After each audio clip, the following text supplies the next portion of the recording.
यदि आप किसी पार्टी के गुलाम हैं, किसी नेता के गुलाम हैं या विदेशी कल्चर आपको पसंद है तो ये वीडियो बिल्कुल मत देखिए। लेकिन यदि आपको भारत से प्यार है, भारतीय संस्कृति से प्यार है, अपने बच्चों के भविष्य की चिंता है तो यह वीडियो पूरा देखिए और अपने दोस्तों को भी फॉरवर्ड करिए। फ्रांस के पास सब कुछ था, राफेल भी था, यूसीसी भी था, वर्ल्ड क्लास हाईवे था, एयरपोर्ट था, वर्ल्ड क्लास हॉस्पिटल, बढ़िया स्कूल कॉलेज, बढ़िया सड़कें, बढ़िया ट्रेन, यूएन की परमानेंट मेंबरशिप, वीटो पावर। कुछ काम नहीं आया। फ्रांस 15 दिन से जल रहा है और ना अमेरिका बचाने आया, ना रूस बचाने आया, ना चीन बचाने आया, ना भारत बचाने गया। कोई किसी को बचाने नहीं आया और राफेल भी काम नहीं आया, यूसीसी भी काम नहीं आया। इसलिए अगर आपको भारत के भविष्य की चिंता है तो तत्काल 5 कानूनों की मांग करिए। सबसे पहला, 1860 के इंडियन पिनल कोड को रद्दी की टोकरी में फेंकने की मांग करिए। 1860 का इंडियन पिनल कोड खत्म किया जाए। ये महाघटिया कानून है। इसकी वजह से न भ्रष्टाचार कम हो रहा है, न अपराध कम हो रहा है। हमें क्या करना होगा, ये अमेरिका का फेडरल पिनल कोड है, इसी की तर्ज पे एक one nation one penal code बनाना पड़ेगा। घूसखोरी, जमाखोरी, मिलावटखोरी, कालाबाजारी, नशा तस्करी, मानव तस्करी, सोना तस्करी, चंदन तस्करी, अलगाववाद, कट्टरवाद, माओवाद, नक्सलवाद, धर्मांतरण, घुसपैठ, सब के लिए एक कानून, एक ही किताब हो, एक ही कानून हो, उसी में सब chapter 1, chapter 2, chapter 3, chapter 4, chapter 5 करके सारा इसी में आ जाए। जिससे कि जब ये किताब थाने में रखी जाए तो जो कांस्टेबल हो, थानेदार हो, उसको सब पता हो कि कौन सा अपराध है, कौन सी धारा है। अभी 50 कानून चल रहे हैं, न हवलदार को पता, न थानेदार को पता, न कप्तान को पता, न एसडीएम को पता, और कई बार तो वकील को भी नहीं पता होता, जज को भी नहीं पता होता। तो पहला काम, one nation one penal code. इसमें जो एक चैप्टर धर्मांतरण हो, एक चैप्टर घुसपैठ हो, उसमें धर्मांतरण और घुसपैठ को राष्ट्र की सुरक्षा के लिए खतरा घोषित कर दिया जाए और एनएसए लगाया जाए। राष्ट्र की एकता अखंडता के लिए खतरा घोषित कर दिया जाए और यूएपीए लगाया जाए। धर्मांतरण और घुसपैठ को ऑर्गेनाइज्ड क्राइम घोषित कर दिया जाए। गैंगस्टर एक्ट लगाया जाए। 100% प्रॉपर्टी जब्त किया जाए। 10 से 20 साल की सजा दिया जाए। मैं गारंटी के साथ कहता हूं, धर्मांतरण भी रुक जाएगा और घुसपैठी अपने आप भाग जाएंगे। एनआरसी की जरूरत ही नहीं पड़ेगी। घुसपैठी इसलिए रुके हुए हैं, उनकी आवभगत हो रही है, उनको मुफ्त में राशन, मुफ्त में मकान, मुफ्त में दुकान मिल रहा है, वजीफा मिल रहा है, इसलिए रुके हुए हैं। जैसे ही 100% प्रॉपर्टी जब्त करने और 10 से 20 साल की सजा देने का कानून बनेगा, 80% घुसपैठी खुद ही भाग जाएंगे। जो बचे हुए 20% है, पुलिस उनको आराम से ढूंढ लेगी। दूसरा, 1861 का पुलिस एक्ट खत्म किया जाए। नया एक one nation one police code बनाया जाए।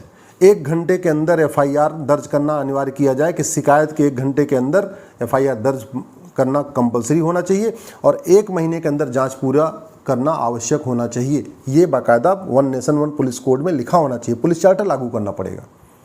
आज की डेट में यूपी की पुलिस अलग तरीके से काम कर रही है, केरल की अलग, बंगाल की अलग, बिहार की अलग, झारखंड की अलग। जैसा जहाँ पे जिस पार्टी की सरकार है उसी के अकॉर्डिंग पुलिस काम करती है। हमें ऐसा कानून नहीं चाहिए। आज जो पुलिस एक्ट है 1861 का, इसके कारण पुलिस सत्ता की गुलाम बनी हुई है। अच्छा शासक है तो अच्छी तरीके काम कर रही है, घटिया शासक है तो केवल वसूली करती है। ये वसूली बंद हो, इसका एक ही तरीका है, एक नया one nation one police code. तीसरा, 1872 का एविडेंस एक्ट खत्म करना पड़ेगा। जो एग्जिस्टिंग जुडिशल सिस्टम है इसको खत्म करना पड़ेगा। एक नया one nation one judicial code बनाना पड़ेगा। आज की डेट में आपने देखा ही, याकूब मेनन के लिए रात में सुप्रीम कोर्ट खुलती है, तीसरा सीतलवाड़ के लिए रात में सुप्रीम कोर्ट खुलती है। मैं कह रहा हूं कि बुरा नहीं है, खुलना चाहिए सुप्रीम कोर्ट को, लेकिन ये केवल तीसरा सीतलवाड़ के लिए और याकूब मेनन के लिए क्यों? आम जनता के लिए क्यों नहीं? किसान के लिए क्यों नहीं? मजदूर के लिए क्यों नहीं? मिडिल क्लास के लिए क्यों नहीं? बिजनेस व्यापारी करने के लिए क्यों नहीं? ईमानदारी से काम करने वालों के लिए क्यों नहीं? केवल माफियाओं के लिए रात में खुल रही है, आतंकवादियों के लिए खुल रही है, देश विरोधियों के लिए खुल रही है। ये तभी बंद हो सकता है जब one nation one judicial charter लागू हो। जब तक एग्जिस्टिंग जुडिशल सिस्टम रहेगा, जो ब्रिटिश जुडिशल सिस्टम है, तब तक जज अपनी मनमानी करते रहेंगे। उनकी मनमानी पे तभी रोक लगेगी जब एक जुडिशल चार्टर लागू होगा, one nation one judicial code लागू होगा। चौथा जो सबसे इंपॉर्टेंट है कि भारत में आज भी देश विरोधी बातें स्कूलों में सिखाई जा रही हैं, नफरत सिखाई जा रही हैं। ऐसी किताब चल रही है जो एकदम संविधान के प्रियम्बल के खिलाफ है। संविधान के प्रियम्बल में 6 शब्द हैं, equality, justice, liberty, fraternity, unity. और ऐसे किताबें हैं जो अलग अलग स्कूलों में चल रही हैं, जिनको विशेष दर्जा मिला हुआ है स्कूलों का, जहाँ पे न भारत की संस्कृति के बारे में सिखाया जाता है, भारत की संस्कृति के खिलाफ नफरत करना सिखाया जाता है, भारत के बहुसंख्यक समाज के खिलाफ नफरत करना सिखाया जाता है। एक ही तरीका है, one nation one education code लागू हो। एक देश एक शिक्षा बोर्ड, एक देश एक syllabus, one nation one syllabus, one nation one education board. और 10वीं तक यानी 16 साल तक पूरे देश में समान शिक्षा लागू हो। जैसे केंद्रीय विद्यालय में पूरे देश में एक जैसी किताब होती है, वैसे ही one nation one education board हो। बंगाल वाले बंगाली में पढ़ें, गुजरात वाले गुजराती में पढ़ें, महाराष्ट्र वाला मराठी में पढ़ें। सिलेबस कंटेंट एक होना चाहिए, न मदरसा न मिशनरी स्कूल, केवल और केवल भारतीय स्कूल, भारतीय शिक्षा बोर्ड। कोई न मदरसा बोर्ड, न मिशनरी बोर्ड, न CBSE बोर्ड, न ICSE बोर्ड, कोई बोर्ड नहीं, एक भारतीय शिक्षा बोर्ड, 10वीं तक सबके लिए समान सिलेबस।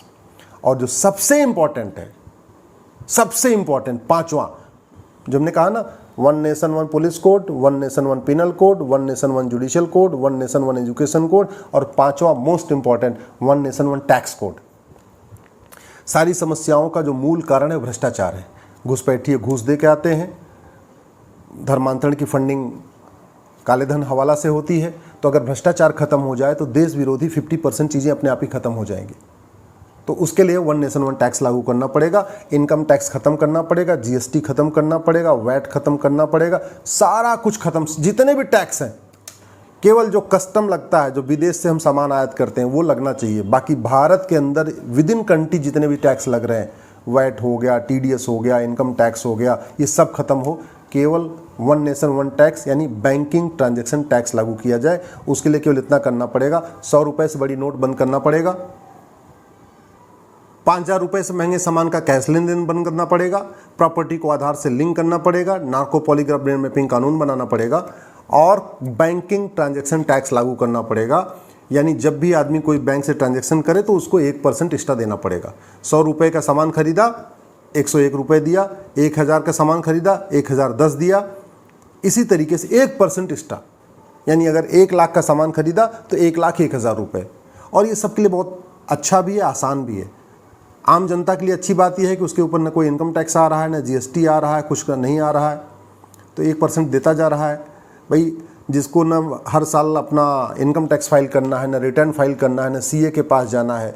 व्यापारियों के लिए अच्छा कि वो GST से टेंशन से ख़त्म, हर 3 महीने में उनको GST भरना होता है, उसमें दुनिया भर की फॉर्मेलिटी होती है, पूरा एक डिपार्टमेंट रखना पड़ता है, एम्प्लॉइज़ रखना पड़ता है, हर डिपार्टमेंट में, हर फैक्ट्री में एक सेल अपना टैक्स डिपार्टमेंट रखा हुआ है, वो सब खत्म हो जाएगा।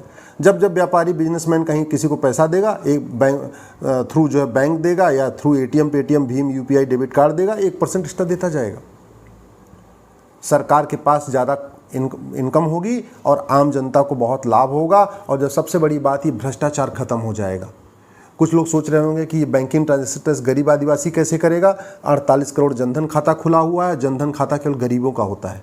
वैसे ये बैंकिंग ट्रांजैक्शन टैक्स उन्हीं पे लागू होगा जो ज़्यादा महंगा सामान खरीदेंगे। भाई 5000 रुपये तक का जो सामान है वो वो तो कैश में खरीद सकते हैं, जिसकी MRP 5000 से ज़्यादा होगी। जैसे अगर रेल टिकट खरीदा 5000 से महंगा, एयर टिकट खरीदा 5000 से महंगा, कोई ऐसा सामान खरीदा जिसकी MRP 5000 से है, अगर 4000 रुपये का शर्ट है तो कैश में खरीद सकते हैं। अगर 5000 रुपये से महंगा शर्ट है तो उसको आपको ऑनलाइन देना है। तो गरीब आदमी तो वैसे ही बेचारा वो न आईफोन खरीदता है, न स्कूटर खरीदता है, न कार खरीदता है, मोबाइल खरीदता है। और वैसे भी भारत में 225 करोड़ खाते हैं इस समय टोटल, 130 करोड़ तो आधार बन चुका है। गरीब से गरीब आदमी बैंक से जुड़ा हुआ है। किसान सम्मान निधि जो आती है वो गरीबों को आती है। इसका मतलब आदिवासी, ट्राइबल, सब आदमी, हिंदू, मुस्लिम, सिख, ईसाई सब बैंक से जुड़ गया है। तो आज की डेट में बैंकिंग ट्रांजैक्शन टैक्स लागू करना बहुत संभव है। ये वन नेशन वन टैक्स लागू करते ही, यानी BTT लागू करते ही, मैं गारंटी के साथ कहता हूँ माओवाद खत्म हो जाएगा, नक्सलवाद खत्म हो जाएगा। BTT लागू करते ही जो मणिपुर जल रहा है, ये पूर्वोत्तर का अलगाववाद खत्म हो जाएगा। BTT लागू करते ही जो कश्मीर में अलगाववादियों की फंडिंग हो रही पूरी खत्म हो जाएगी। BTT लागू करते ही जो मिशनरियों को बहुत बड़ी मात्रा में फंडिंग होती है काला धन और हवाला FCRA के जरिए, उस पर रोक लग जाएगा। तो BTT से धर्मांतरण भी रुकेगा, भ्रष्टाचार भी रुकेगा, थाने की दलाली रुकेगी, तहसील की दलाली रुकेगी, कोर्ट में जो न्याय बिक रहा है वो बंद हो जाएगा। जो घूस लेके जज किसी को जमानत देते हैं वो सारा सिस्टम खत्म हो जाएगा। क्योंकि पैसा लेंगे तो खर्च ही नहीं कर पाएंगे, जब खर्च नहीं कर पाएंगे तो पैसा लेंगे क्यों। BTT ऐसा बढ़िया सिस्टम है कि इसमें पहली बात तो आदमी कैश ले ही नहीं सकता है, क्योंकि कैश पे बैंक से कैश निकासी पे भी बैन रहेगा। ज़्यादा कैश आप बैंक से निकाल ही नहीं सकते। हर महीने की एक लिमिट होगी, हर महीने बैंक से आप इतना मैक्सिमम पैसा ले सकते हैं। तो ऐसे में 5 कानून सरकार लागू कर दे, 1 nation 1 penal code, 1 nation 1 police code, 1 nation 1 judicial code, 1 nation 1 education code और 1 नेशन 1 टैक्स कोड, ये 5 कानून अगर तत्काल लागू कर दिया गया तो आने वाले टाइम में भारत में फ्रांस जैसी हालत नहीं होगी। नहीं तो याद रखिए, आने वाले 10 साल के बाद वैसे ही भारत जलेगा जैसे फ्रांस जल रहा है। अगर आपको मेरी बात ठीक लग रही हो, इस वीडियो को अधिक से अधिक शेयर करिएगा। अपने अपने क्षेत्र में ऐसे मामलों पे व्याख्यान आयोजित करिए, सेमिनार करिए। अगर मुझे समय मिला तो मैं भी आऊँगा।